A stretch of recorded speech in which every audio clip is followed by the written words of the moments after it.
दुर्ग से बड़ी खबर बता रहे हैं। क्या हुआ यहां पर, टॉयलेट में निकल गया सांप और सांप निकलने से बच गया हड़कंप। सांप को देखा तो घर वालों के होश बाख्ता हो गए।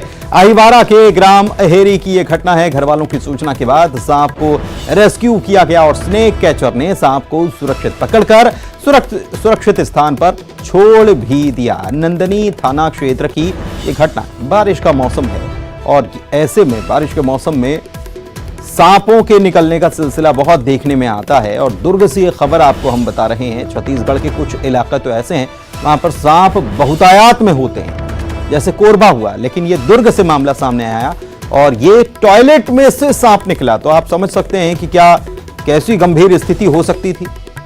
कोई अगर टॉयलेट यूज करने जाता तब क्या हालात हो सकते थे। जान पर बनाती। देखिए, फन फैलाया बैठा हुआ है और टॉयलेट से निकला है तो जाहिर सी बात है कि होल में से ही ये उसको जो रास्ता मिला वहीं से ये निकलकर सामने आ गया। और देखिए ये तस्वीर, किसी की भी सांसें अटका देने वाली ये तस्वीर है। नंदनी थाना क्षेत्र की ये घटना। मिथिलेश हमारे संवाददाता हमारे साथ फोन लाइन पर जुड़े हुए हैं, उनसे बात करते हैं। मिथिलेश, वाकई में ये तस्वीर जो है वो किसी को भी हिला कर रख दे। टॉयलेट में जहां व्यक्ति जब जाता है तो सुकून ढूंढता है, लेकिन यहां पर अगर नागराज साक्षात बैठे निकले हों तो सिट्टी पिट्टी गुम हो जानी स्वाभाविक है। निश्चित रूप से, क्योंकि जिस तरह से सांप बैठा हुआ था, कोई भी व्यक्ति जब टॉयलेट के अंदर जाए और अचानक से सांप को देखे तो किस तरह से हड़बड़ा सकता है, वो देखकर अंदाजा लगा सकते हैं कि जब सांप किस तरह से फन फैलाकर बैठा हुआ है। ये पूरी घटना जो है वो नंदनी थाना क्षेत्र के अंतर्गत ग्राम अहेरी की है। जब आज शाम को कुछ इस तरह की जो तस्वीर है वो देखने को मिली, जब ये लोगों को ये मालूम चला, घर वालों को ये मालूम चला कि सांप बैठा हुआ है, तो सबके होश उड़ गए और काफी देर तक उनको ये समझ में ही नहीं आया कि आखिरकार उनको करना क्या है। बड़ी मुश्किल से एक स्नेक कैचर का जब उनको नंबर मिला तो उसको बुलाया गया, लेकिन उस दौरान जब करीब 2 से 3 घंटे वहां पर बीत चुके थे, सबकी सांसें अटकी हुई थी। जब स्नेक कैचर वहां पर पहुंचा, उसको उसने सूझबूझ का परिचय देते हुए उसको रेस्क्यू किया, उसको पकड़ा और उसको जो सुरक्षित स्थान है वहां पर उसको छोड़ा गया। तब कहीं जाकर जो घर वालों की है वो सांसें लौटी और उन्हें राहत की सांस ली। तो जिस तरह से मौसम बदला है, लगातार सांप निकलने की घटनाएं जो बढ़ती जा रही है, उसी के तहत में ये घटना भी हुई थी। लोगों को इस मौसम में थोड़ा सा सचेत रहने की आवश्यकता है ताकि जो इस तरह की कोई अनहोनी से वे बच सके। बहुत शुक्रिया मिथिलेश आपका इस जानकारी के लिए। बढ़ते आगे, पेंड्रा शहर के नूतन कॉलोनी में विशाल अजगर निकलने से हड़कंप मच गया, जिसके बाद लोगों ने स्नेक रेस्क्यू करने वाली जो टीम होती है उसको खबर की। मौके पर सर्प मित्र द्वारका कोल पहुंचे, उन्होंने अजगर का रेस्क्यू किया और फिर इस तरीके से निकाला। देखिए कितना बड़ा अजगर है ये। द्वारका बताते हैं कि वो अब तक 20,000 से ज्यादा सांपों का रेस्क्यू कर चुके हैं और ये तो अजगर तो अपने आप में मतलब क्या ही कहा जाए, कितना बड़ा अजगर है। वो देख,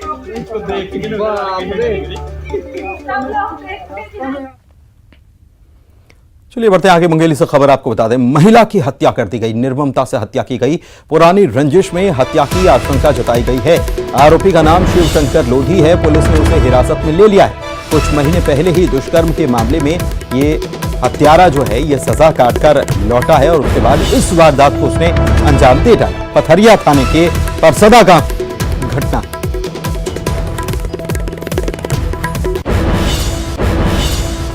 कवर्धा से खबर आपको बताते हैं, जहां पर सट्टेबाजों के खिलाफ पंडरिया पुलिस ने कार्रवाई को अंजाम दिया है और सट्टा पट्टी के साथ 3 आरोपी गिरफ्तार किए गए हैं। इनके पास से मोबाइल और सट्टा पट्टी मिली है। आरोपियों के पास से 82,000 रुपए नकदी भी मिली है। मुखबिर की इत्तला पर पुलिस ने यहां दबिश दी, कार्रवाई की और इन लोगों को गिरफ्तार कर लिया।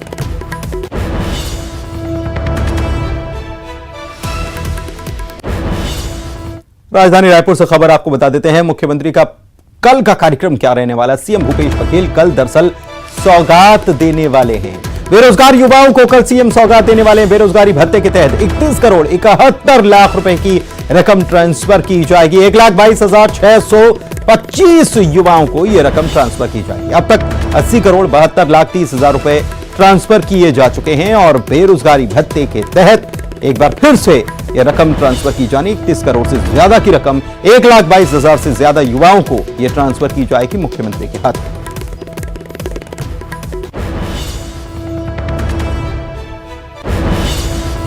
रायपुर से खबर बता रहे हैं, स्वतंत्रता दिवस समारोह को लेकर दिशा निर्देश जारी कर दिए गए हैं। राजधानी रायपुर में मुख्यमंत्री भूपेश बघेल ध्वजारोहण करने वाले हैं। जिला मुख्यालयों पर मंत्री ध्वजारोहण करेंगे और जिला स्तरीय समारोह में आमंत्रित किए जाएंगे। नक्सली हिंसा में शहीदों के परिजन जो हैं उनको आमंत्रित किया जाएगा। स्वतंत्रता संग्राम सेनानियों को भी आमंत्रित किया जाना है।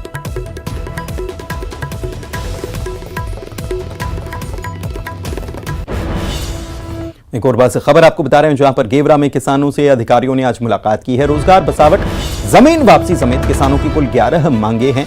किसान सभा की मांग पर एससीसीएल बिलासपुर के अधिकारी पहुंचे और 4 घंटे तक बातचीत चली है, जिसके बाद किसान सभा की तरफ से बयान आया है कि हमें आश्वासन नहीं, रिजल्ट चाहिए, परिणाम चाहिए।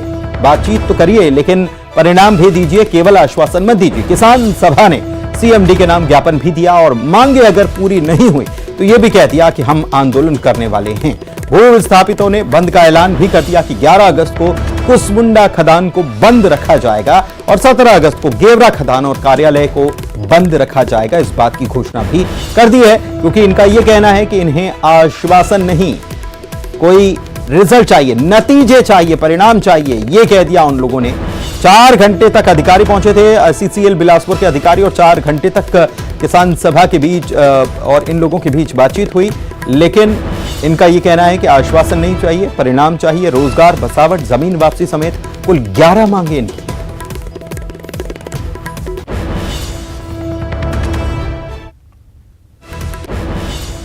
चलिए बात मंदसौर की कर लेते हैं, जहां के नगरी में पानी से भरे गड्ढे में 2 बच्चों की डूबने से जान चली गई। यह हादसा नगरी के बुआखेड़ा हायर सेकेंडरी स्कूल के पास हुआ है, जहां पर स्कूल के प्रांगण में ही बच्चे खेल रहे थे। खेल के मैदान में निर्माण के दौरान ठेकेदार ने 20 से 30 फीट का गड्ढा खोद रखा था और एक नहीं कई गड्ढे खोद रखे थे। इसमें भारी बारिश की वजह से पानी भर गया। दोनों स्कूली बच्चे खेल के दौरान गड्ढे में जा गिरे। इसमें डूबने से दोनों की मौत हो गई। बच्चों के डूबने की खबर मिलने पर दलोदा थाना प्रभारी संजीव सिंह मौके पर आए और जेसीबी की मदद से बच्चों की खोजबीन की गई। उन्हें बाहर निकाला गया। बच्चों को गड्ढों से निकालकर जिला अस्पताल लाया गया, जहां डॉक्टर्स ने उन्हें मृत घोषित कर दिया।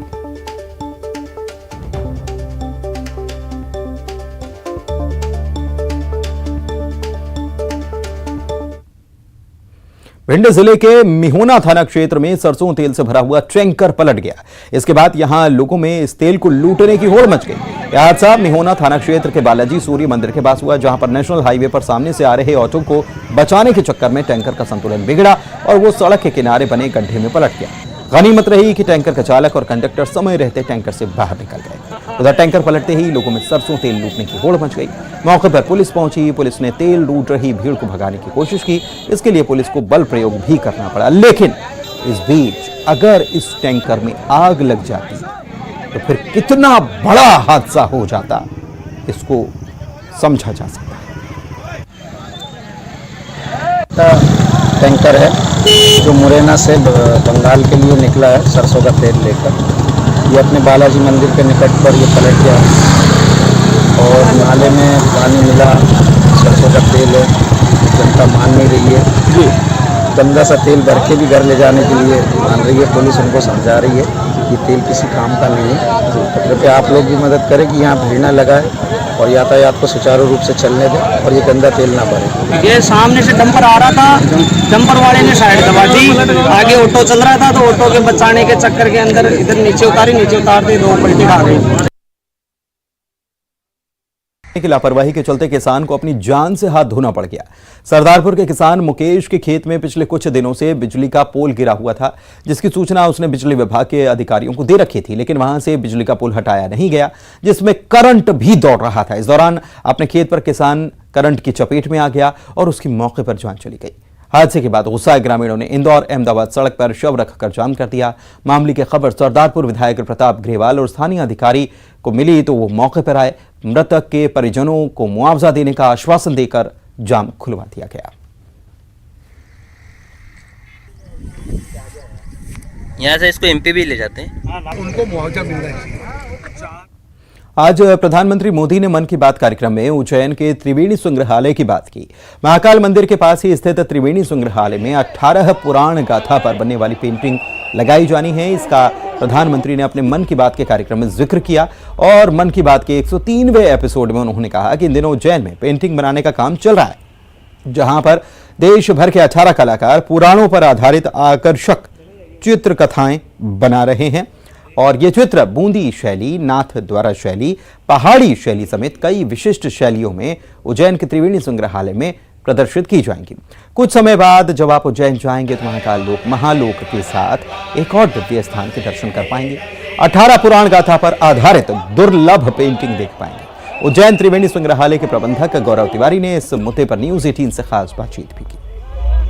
मैं इस वक्त खड़ा हूँ उज्जैन के त्रिवेणी संग्रहालय में, यहाँ पर जो है 18 पुराणों को लेकर चित्रकलाएं लगाने जाना है और इसको लेकर आज जो है प्रधानमंत्री नरेंद्र मोदी जी ने मन की बात में इसका जिक्र भी किया है। हमारे साथ में गौरव तिवारी जी हैं, यहाँ के प्रबंधक हैं। इनसे जानना चाहेंगे कि किस प्रकार की जो 18 पुराण हैं उनको लेकर किस तरीके की तैयारियां की गई है और कहाँ कहाँ इनको बनवाया जा रहा है और कैसे इनको स्थापित किया जाएगा। सर, आज मन की बात में नरेंद्र मोदी जी ने जो कहा है कि 18 पुराणों को लेकर उसको स्थापित किया जाएगा, तो कैसे उसको तैयार किया जा रहा है? देखिए, 18 पुराण जो हमारे पुराणों में जो कथाएं हैं पुराणों में, उन्हीं 18 पुराणों पे आधारित चित्र भारत की पारंपरिक शैलियों में, जैसे अलग अलग स्टेट में अलग अलग चित्रकारी शैली जो होती है उसमें उसका निर्माण करवाया जा रहा है 18 कलाकारों से और उसका प्रदर्शन त्रिवेणी संग्रहालय के माध्यम से आप यहीं इसी दीर्घा में हम करेंगे निकट भविष्य में। ये कब तक बनकर तैयार हो जाएगी? अब वो पुराणों की जो कथाएं हैं उनके आधार पे समय निर्धारित होगा, वो कलाकारों के ऊपर है। वो जब तक हमको बना के उपलब्ध करा देंगे उसके बाद हम प्रदर्शित करेंगे। लगभग 1.5-2 साल का समय उसमें 1.5-2 साल बाद स्थिति बदल जाएगी। उज्जैन से एक सनसनीखेज घटना सामने आई। जन्मदिन के मौके पर बीजेपी विधायक बहादुर सिंह नीचे गिर गए। मौका था विधायक बहादुर सिंह के बेटे धीरेन्द्र चौहान के जन्मदिन का। इस दौरान कार्यक्रम आयोजित किया गया। स्वागत मंच पर लोगों के खड़े होने की वजह से मंच टूट गया। विधायक जी अपने समर्थकों के साथ नीचे जा गिरे